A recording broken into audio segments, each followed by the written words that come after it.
Dog snatchers are people that steal dogs, resell them, or flip them. It's a really common problem. They're in our area stealing dogs. You're going to find all about it in this video.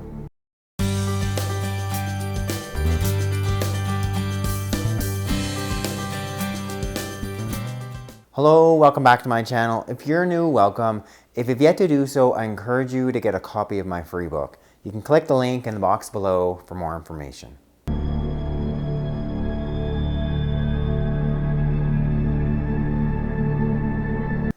So believe it or not, I mean, this is a thing.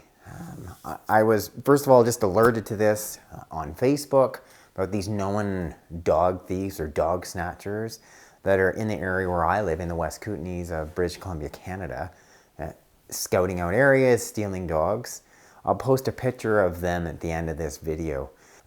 So according to the AKC, upwards of 2 million dogs a year are stolen.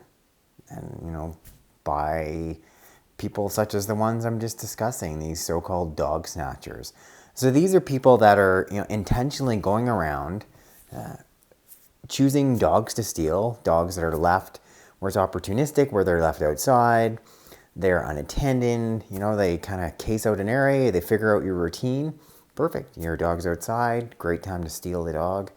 Or else, you've just gone for a walk to the store, which I just recently did with Tula, and that's sort of what got me thinking. And I'm thinking I'm in a small community, it's pretty safe. What's the worst that's gonna happen? I know most of the people here.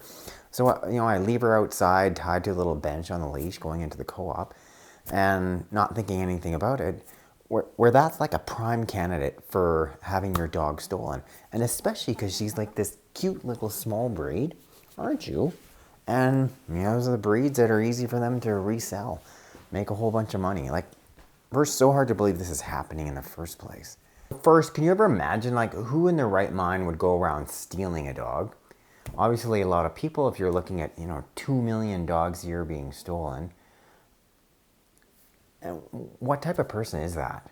So what can you do about it? How can you protect your dog in the first place? Well, first of all, make sure your dog has really good ID. At the very least, if they're going to have a good collar, a good tag. Ideally, you've got something more permanent, such as a microchip, which I don't have with Tula, or at least a tattoo put in the ear. Something that's really difficult for someone to easily remove. And one, it's like, there's my dog. Second, just make sure your dog is not put in the situation, such as I just recently did with little Tula, where they're left alone, unattended. They're like this prime candidate for someone to steal them. So if you are going to the store, great. Don't be taking your dog, leaving him or her tied up outside like I just did, or even just leaving your dog alone in a vehicle. Once again, it's just an easy thing. They just gotta bust the window, break in. Even if you've done your part, like you're being smart about it, you're not leaving your dog unattended, you are making sure your dog has great ID, you're not leaving your dog in a vehicle. There's gotta be some much stronger deterrence for people who are choosing to engage in this in the first place. According to the law still, throughout most of North America, animals, our dogs, our cats, our pets, are still seen just as property. So they have very, very little, legal value, which is crazy. So far stronger deterrence in the first place. Yes, like serious fines. We're talking like you're gonna spend years in jail if you're choosing to steal someone's animal. Changes in the law so they recognize our dogs, our cats, our pets as much more than property. Essentially they're part of our family. Need to have their own set of legal status so these laws can be enforced. Then third, there's much stronger things I would like to see happen to someone who's choosing to steal an animal in the first place. No, I'm not an advocate for capital punishment, but when I think if someone had taken Tula, I'm like, I'd be okay with that. And a little bit of a blurb just back onto the whole issue of deterrence. And I know as a society we're supposed to, be understanding, and maybe someone's in a different situation and we don't know about their background and the reasons why they're doing something. But really, to steal somebody's dog? I don't care. I don't care about your background. I don't care about your reasons why. That's something you never do. And there needs to be really serious, strong deterrence in the first place. So if it ever does happen, you're gonna face some serious consequences.